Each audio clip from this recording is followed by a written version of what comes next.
Working with kids is the most rewarding, exhausting, and unpredictable job on the planet. And we are so here for all of it. Welcome, everyone, to Adventure Nannies on Air.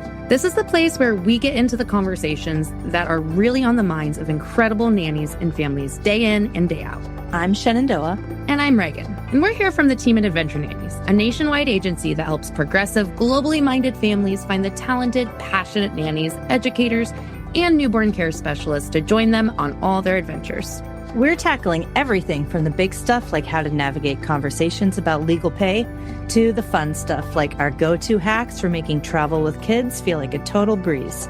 Along the way, we'll hear stories and learn from incredible guests, both in and outside the nanny industry.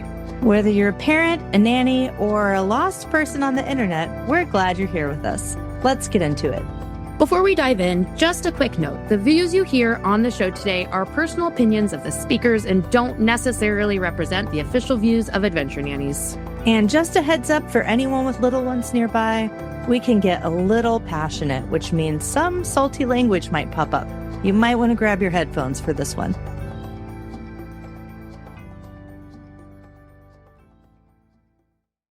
Happy New Year, Reagan. Happy New Year, Shenandoah. How late did you stay up last night? You know, I made it to 10 p.m., which is pretty good for me. I'm usually like an 8:30 kind of girl. I'm wondering, now that we've officially turned the page on 2025, what you are the most proud of from last year. Oh, man. I am proud of so many things, but I think the most proud I am of was just the success of our second full year of nanny camp. I was a little nervous going into it. Were we going to be able to recreate the same magic from 2024? And it was so incredible, and such amazing nannies got to come. I get to meet so many incredible nannies, and everyone just had such a great time. So that is definitely my biggest proud of moment from the year. Incredible. Congratulations. What about you? What are you proud of from 2025? 2025 was a tough one. I got to go speak internationally at the first time at the INA conference in London, and went on quite a few other trips. Adventure Nannies became a certified B Corporation, which took almost a year to get to. So I think that would probably be my big professional one. And something else we're really excited about from last year is that this podcast has now been listened to over 25,000 times, which is so many. I cannot imagine the agony of listening to myself talk that much as someone who already has to hear it for like 16 to 18 hours a day of just full stream of consciousness, nonstop talking. So thank you / I'm sorry to everyone who's listened. You know, there's worse people to listen to talk than your stream of consciousness. Let's be honest. Let's get into today's episode. It is New Year's Day, and there's no other day that feels more full of possibilities and more just, what are we really going to do this year energy than today?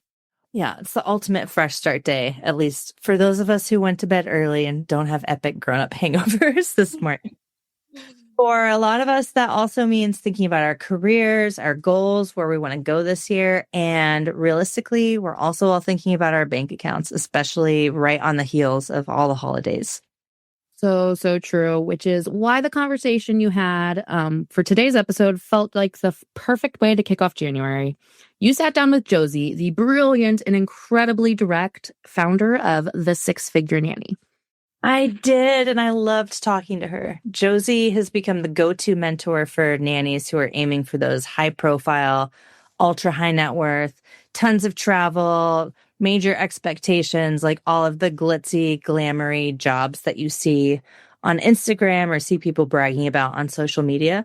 And what I love most is that she really gives the kind of unvarnished, hardcore truth about what life on the road as a six-figure nanny is actually like, because it is not for the faint of heart. I'm so glad to hear you say that, because when you do hear six-figure nanny, it's kind of easy to picture this like glamorous movie-like version of nannying and that job. But what is it really about? Well, she kind of completely blows up that myth because it's not just a long episode of Emily in Paris with like some little kids blurred out in the background. We're following you around as you travel the world and you eat croissant and you wear a beret and you hold an umbrella in the rain, but the rain is warm and it feels like, no, that's not what these jobs are like at all. So we talked about her 60-30-10 rule, which I loved for these jobs. It's 60% roses, 30% lemons, and then I will let her talk about the other 10%. She gets so real about the long hours that these days are, all of the messed up things that can happen when you're traveling, and why putting your own life on hold a little bit is usually part of the deal for some of these positions. Oh, wow. That sounds like a much needed reality check and an essential guide for anyone setting big professional goals for the year ahead. So I cannot wait to hear it. It's exactly that. Whether you're dreaming of a role like this or you just want to figure out how to level up in your current role, this conversation is packed with wisdom. Here's my chat with Josie. Good morning, Josie. I'm so talking. Thank you. This has been well awaited for us. I'm excited to be here. I've been waiting my whole life for To get started, I would love to hear your story, how you became a nanny and ended up working with the types of families you're working with now, and just the full origin story, please. Yeah. Okay. So I started out as a teacher. I was an infant-toddler teacher at a childcare center. And I kind of started nannying in the non-traditional way. I had a family who played for the basketball team here. And so the dad was the director of security for the Washington Wizards. And his son was in my class. And typically when you're a childcare teacher, you stay with your age group and you don't move. You're just infant toddlers. That's what you do. But my families all rallied together and went to the principal's office and was like, hey, I need her to move up when my children move up. And so the principal was like, that's not how it works. She's not a tooth teacher. She's just an infant toddler. And so they're like, okay, well, we're going to pull our kids out. And, that's a lot of money. So the principal came to me and she was like, I really need you to move up. And I'm just like, I don't know how to do twos. That's just not my thing. But eventually I did move up and I was able to take my assistant teacher with me. We just were a great team. And the dad of the Washington Wizards, he would give me his tickets. And so I would be able to go see basketball games. And the mom and him were in the, league for like 17 years. So they just didn't go to the games anymore. And so they gave me their tickets. And then dad was finally like, hey, do you want to meet, a basketball player? And I'm like, no, thanks. I'm just really shy. So I'm always like, no, thanks. And the basketball games end really late at night. And I have, to be at work at 6:30 in the morning. So I would always say no.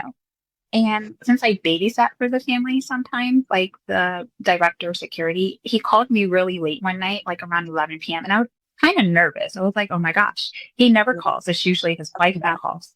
Yeah. And so I answered the phone and I was kind of like frantic. And he was like, calm down. Everything's fine. And he was just like, I need for you to nanny for one of my basketball players. And I'm like, what? I'm not a nanny, especially not like that kind of nanny. And he was like, well, I'm trying to give you an opportunity. Somebody gave me an opportunity. And so I really think you should take this position. And after long thoughts, I ended up taking it. And I fell in love with the high profile nanny life, the good and the bad. But I particularly fell in love with this family. And when I ended up leaving that family, I kind of searched for another family just like that family. Mm-hmm. And I think a lot of people don't talk about that, like how hard it is to leave a position when you're just like, everything's just perfect and you're just in love. But eventually your values change and the family's needs change. So then you have to leave that position. But I think that from there, I really wanted another high profile nanny position. And I was kind of like, that was a once in a lifetime opportunity. I'll never get that again. Mm-hmm. And I did. So yeah, I did multiple times over. And then I think I just became crazy in a sense where I was just like, I had the opportunity once. I had the opportunity twice. Can I do it again? So I kind of started playing a game in my head, like, can I get another high profile nanny position? And kind of just worked out. Amazing. And then how did you go from kind of landing all of these high profile positions in a row to deciding to start That Six-Figure Nanny? Yeah, so I was with a family, and at this time it was not a high profile family. It was the sweetest, normal family, and that's kind of when I realized, like, hey, maybe I do meet normal. Like, it was just beautiful, just being not traveling so much, not being exhausted, not having 16-hour nights. I ended up meeting a young lady on the playground, and her name is Abby. And Abby was a 19-year-old, and she had three kids that she was watching, and she was just so mature. And I would just watch her. Like before we started talking, I would just watch her. And then eventually, we got to know each other and we started setting up play dates. And she was just like, your story is inspiring. Can you teach me?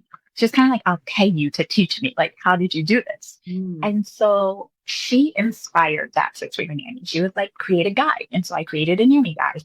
And then she was like, now do mentorships. And so I started doing mentorships. And then from there, I kind of like piggybacked off of what my sister did. My sister is in cybersecurity, and she would teach people like entry level cybersecurity techniques to get the entry level positions. And so I kind of took that and I made it nanny. And so I would just teach people how to get these 6-figure, high profile, ultra high net worth jobs. And that 6-figure nanny kind of grew. So like right now I have about 100 mentees, and I think it's just different when you're a mentor versus a coach because it's not like a one and done. So once they're in with me, they're locked in for life. They have my cell phone number. They get messages late at night. So Well, first of all, that's the nicest story I've ever heard about nannies watching other nannies at the park. I love yeah, it was, to end it there. I was yeah, afraid for a minute. no, it's, you have to just not judge people, and it's okay to just talk to people and really get to know them. So Yeah, that's a perfect lead into one of my questions. Something that we deal with a lot at Adventure Nannies are families in that ultra high net worth, high profile, super private world. And you and I know that every family has their own issues and challenges, yeah, whether they make $50,000 a year or $50 million a year. right.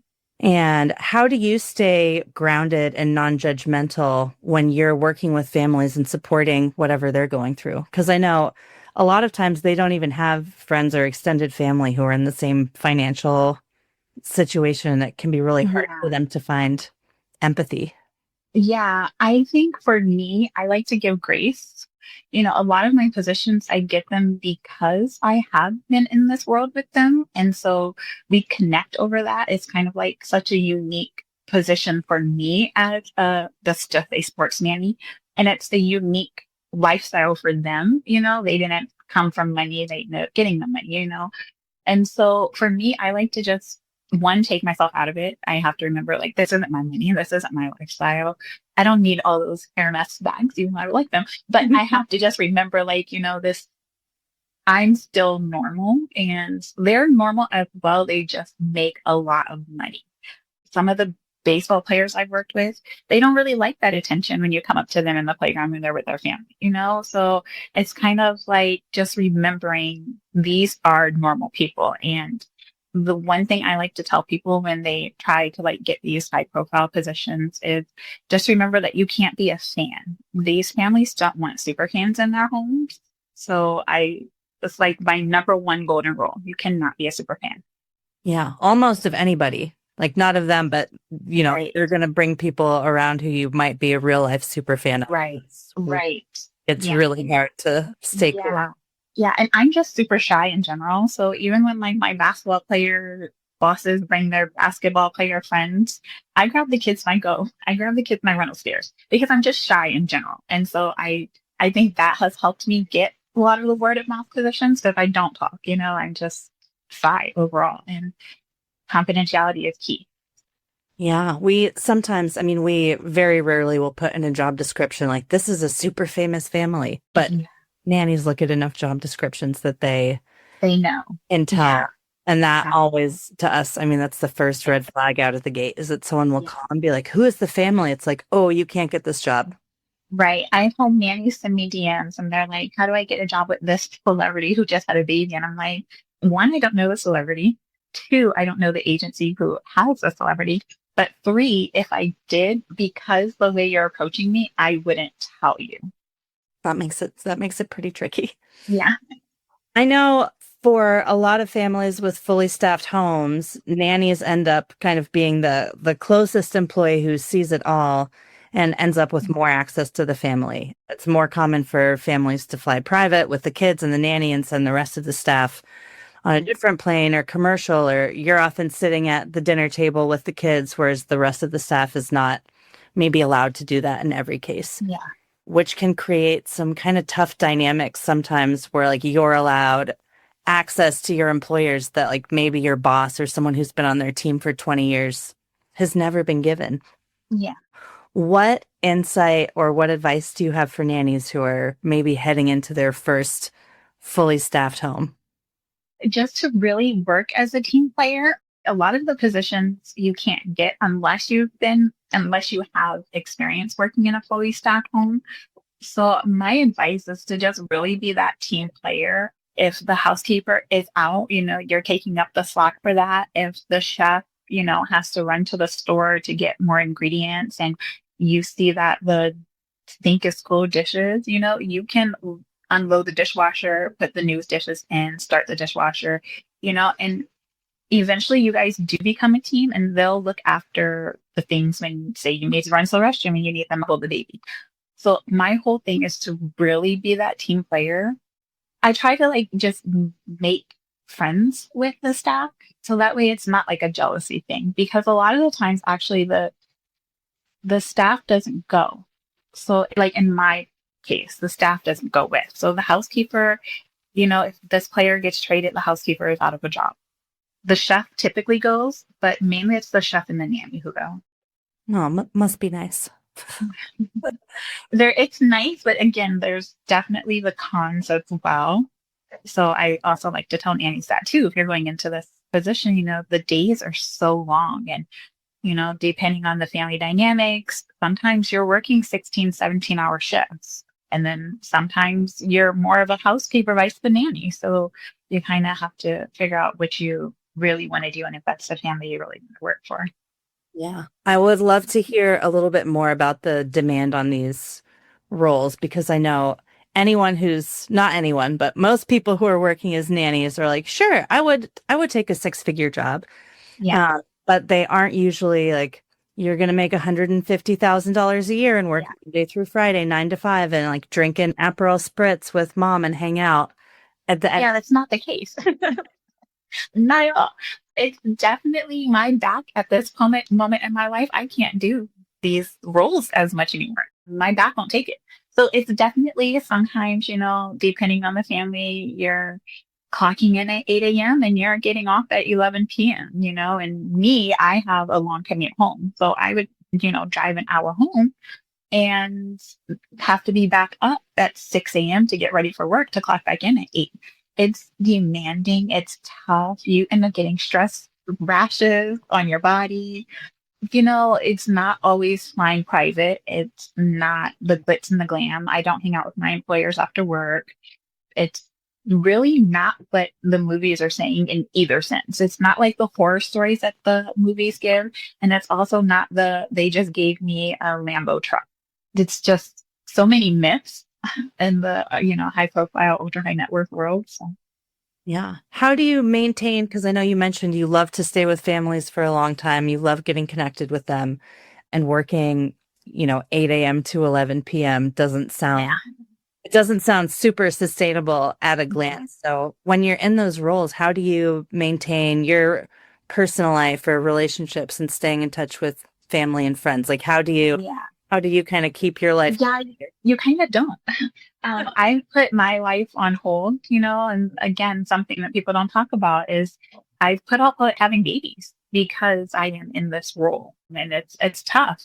And typically I've actually worked with a bunch of clients because for some weird reason, my clients get traded. And if there's no security, if I don't know where you guys are going next, I will opt to stay back. And so then I'm out of the role, and luckily the families have put in a good word for me. So then I get another position or another, word of mouth recommendation. But in my particular role, it's definitely a lot of change. It's a lot of uncertainty. There's no stability. And the families that I do want to go with, if, they're going to LA for 3 months and the rent is $10,000 a month, I don't care how much money you guys are making. I wouldn't pay that and I wouldn't ask you guys to pay that. So yeah, it's a lot of uncertainty in these types of roles as well. You're selling it hard. I'm like, yes. I just try to be honest. Your life on hold. Your trip could end any day, any moment. Yeah, well, you have to know. It's different when you're with an ultra high net worth family versus a sports player. So, Absolutely. What's the most surprising skill that you have picked up since you switched from teaching over to working as a nanny for all these sports families? probably the multitasking. I think even as a teacher, I had to multitask, but as a nanny, there's so many more layers to it, right? So there's, booking the flights for the families if you're doing, more than one hat rolls. It's making sure the laundry is done. Sometimes the families I work for don't like a lot of people in their homes at one time. So the housekeeper probably comes 3 times a week. So, in between, it's, you're picking up that task.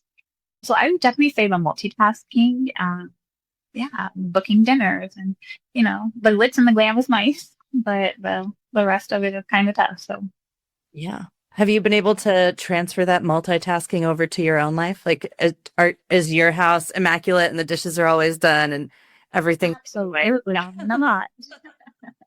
What I do for my family is completely different than what you would do in your own home. Sometimes you're just tired too, and sometimes it's kind of like, I can relax. I have the peace. So you mentioned something called the 60-30-10 rule, which I am very excited to find out what it is. Yes.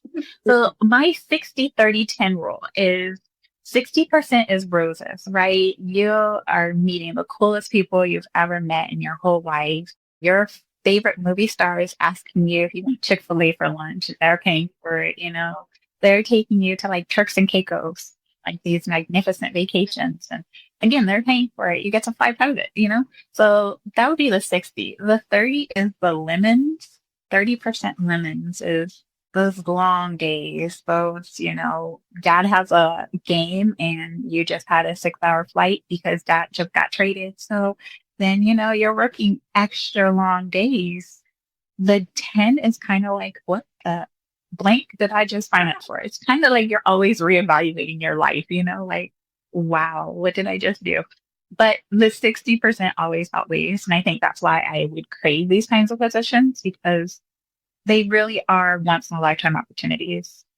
Absolutely. I love all of the amazing advice that you give on your page. Yeah.